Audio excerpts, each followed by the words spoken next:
이거는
음에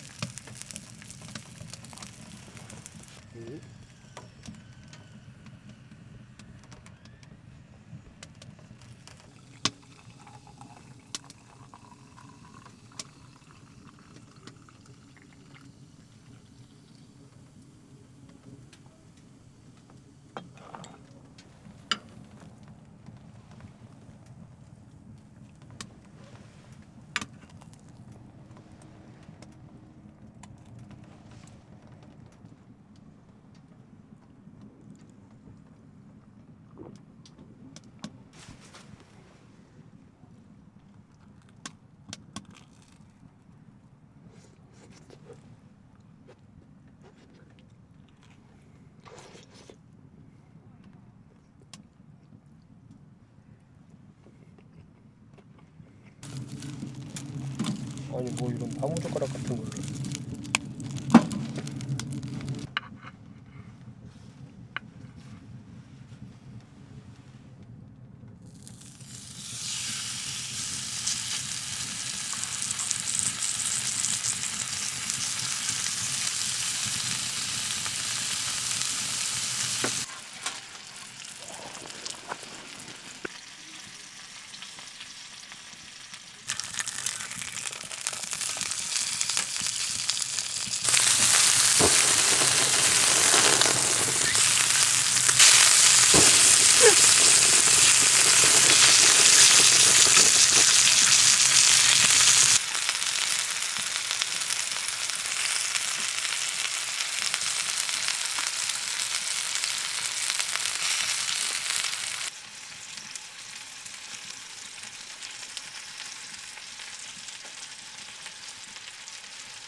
대박.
예, 안녕하세요. 더스틴의 박쌤입니다. 오늘은 우선 제가 사과부터 하겠습니다. 제가 그동안 뭐 맥시멈 모토캠핑, 뭐 풀소유 모토캠핑 이렇게 했었는데 그거는 맥시멈도 아니고 풀소유도 아니었습니다. 이번이 진정한 예, 진짜 어마어마하게 실리더라고요. 이번에 제가 그 사이드카 모토캠핑을 해보면서 뭔가 모토캠핑의 새로운 영역을 경험해본 그런 느낌입니다. 우선 오늘 제가 타고 온 바이크는 장강모터스의 에볼루션 650B라는 모델이고, 이렇게 생긴 바이크들이 의뢰 그러하듯이 전쟁의 역사랑 이렇게 떼놓을 수가 없거든요. 그래서 이제 이런 사이드카의 원형을 따라 올라가다 보면은 현대적인 이런 사이드카의 설계는 BMW의 R71을 그 원형으로 봅니다.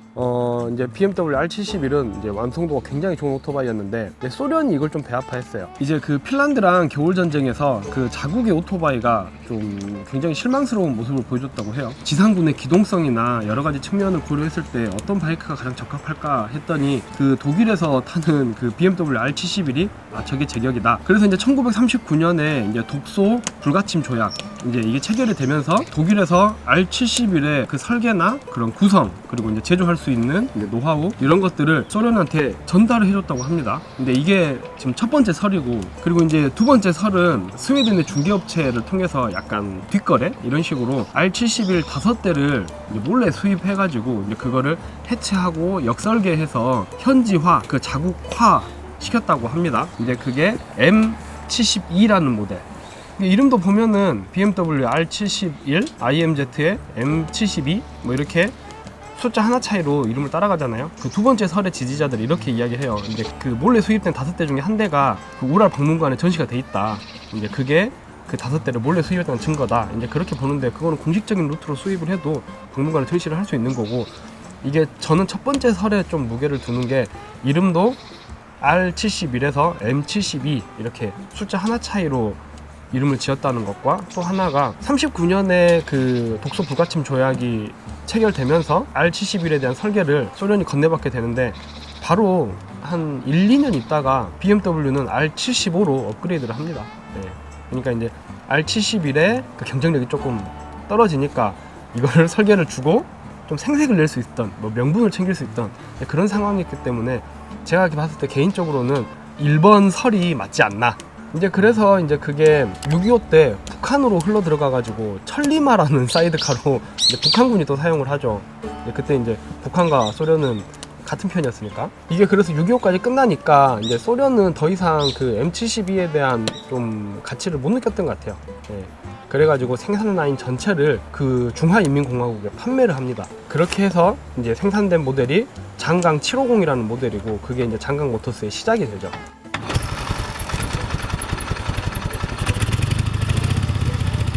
우리나라는 그 한자어 발음이 이제 장강으로 읽는 게 맞을 것 같고, 외국에서는 창장이라고 합니다. 창장. 그 한 70년 정도의 역사를 가지고 있잖아요. 사이드카라는 그 마켓을 생각했을 때 연간 2,000대 정도 생산을 한다고 하는데, 그 정도면 상당히 큰 규모라고 해요.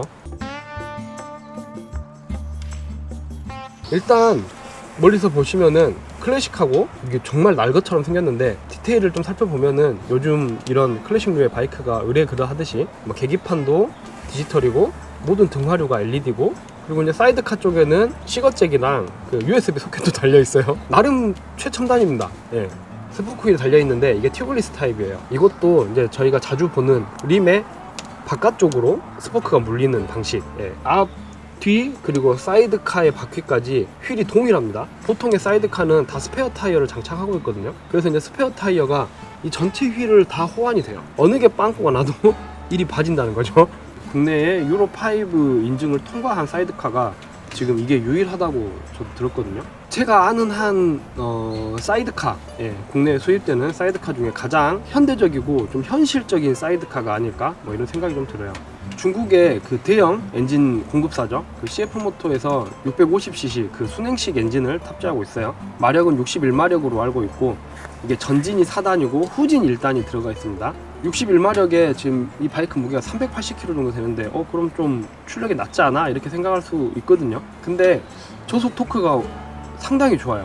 3단에서 거의 정지에 가까운 이렇게 속도를 떨어뜨렸다가 다시 재출발하는 과정도 뭐 그렇게 스트레스가 많지 않더라고요.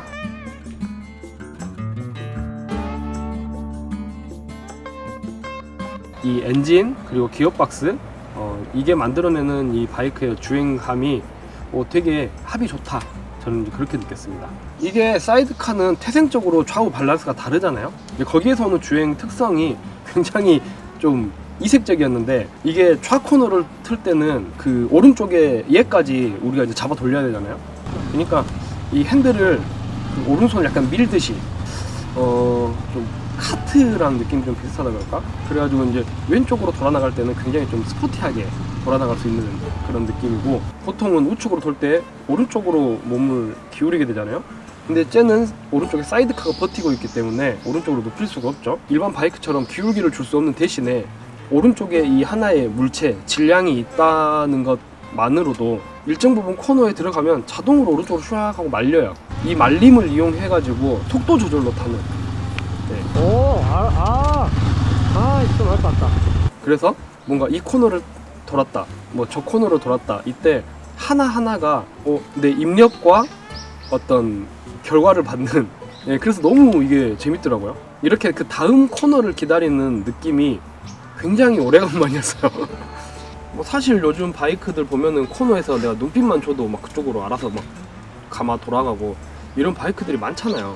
그러니까 이제 요즘 세상처럼 막 뭐 모든 게 좀 딱딱 잘 떨어지고, 그리고 뭐 기계가 막 알아서 해주고 이런 제품이 뭐 세상을 다 뒤덮고 있는데, 근데 그러다 보니까 점점 그 내가 주인인데 내가 사용자가 할 게 점점 줄어들죠. 근데 이 650B 같은 경우는 라이더의 역할이 확실히 정해져 있습니다.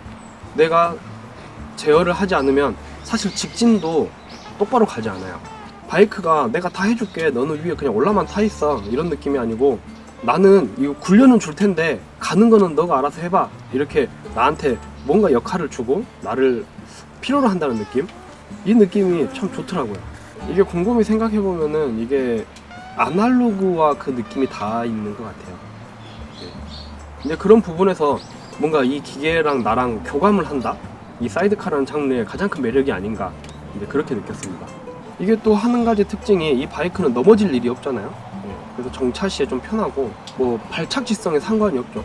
근데 이제 문제는 조속에서 코너 꺾을 때 이 핸들바의 조타각으로 코너를 틀다 보니까 팔이 좀 길어야 돼요. 그리고 어느 정도 상체 완력이 좀 필요합니다. 네. 그리고 이제 기존의 사이드카가 제동 시에 핸들 털림이 있다고 하더라고요. 저는 이제 기존의 다른 브랜드의 사이드카를 타본 적이 없어가지고, 근데 이거 같은 경우는 딱히 핸들 털림은 제가 못 느꼈어요. 근데 그 부분도 현대적인 주행감의 현실적인 사이드카다, 이거에 한 몫을 하지 않나, 그런 좀 생각이 들었습니다. 그 요즘에 바이크를 타겠다, 이제 신규로 유입되는 분들 중에서 캠핑 하시던 분들, 오토 캠핑 하시던 분들이, 아니면 백패킹을 하시던 분들이 새로운 캠핑 장르에 도전해보고 싶어가지고 바이크를 시작하는 경우가 꽤 많습니다. 예, 그런 분들한테는 상당히 매력적인 탈 것이 될 것 같아요.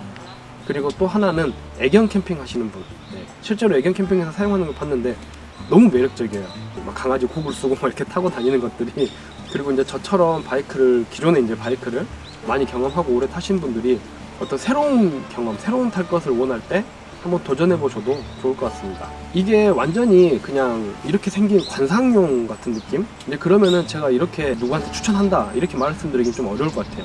그러니까 이게 우리가 실내와 실외를 구분을, 영어권 국가에서는 아웃도어와 인도어라고 하잖아요. 그러니까 그들이 생각했을 때 그 문짝의 유무는 굉장히 중요한 기준이 되는 거죠. 만약에 그 오픈카를 타고 뭐 뚜껑을 열고 달리다 하더라도 그거는 어차피 문자가 안에 있기 때문에 그건 인도어예요. 네. 근데 모터사이클은 올라타는 순간부터 사실은 문짝 자체가 없기 때문에 아웃도어죠. 그래서 이제 제가 이 바이크를 처음에 타보기 전에 어떤 선입견은 그 자동차의 단점과 그 모터사이클의 단점을 합쳐놓은 물건이지 않을까, 이런 생각을 했었는데, 이번에 이렇게 경험을 해보니까 자동차의 장점과 그 모터사이클의 장점을 합쳐놓은 탈 것이다. 예, 좀 이런 생각이 좀 들더라고요. 이 650B를 타고 이렇게 캠핑하고 이런 모든 순간이 완벽한 아웃도어였습니다. 사람은 경험을 해봐야 좀 느끼고 배우는 것 같아요. 예, 실제로 몸으로 경험을 해봐야. 이제 글이나 뭐 영상으로 보는 건 확실히 한계가 있어요. 이번에 이제 제가 이렇게 대신 느껴봤으니까 여러분들이 그 사이드카나 아니면은 그 이 장강 모터스의 에볼루션 650B 모델의 구입을 고려하시는 분들에게 이번 영상이 좀 도움이 되면 좋을 것 같습니다. 앞으로도 이렇게 새로운 스타일의 탈 것이나 새로운 스타일의 캠핑을 계속 좀 도전하고 여러분들에게 소개할 수 있는 이제 그런 영상을 만들 수 있도록 노력해 보겠습니다. 이번 영상도 시청해 주셔서 감사하고요. 이상 저는 더스티노의 박쌤이었습니다. 부릉부릉. 아, 짱.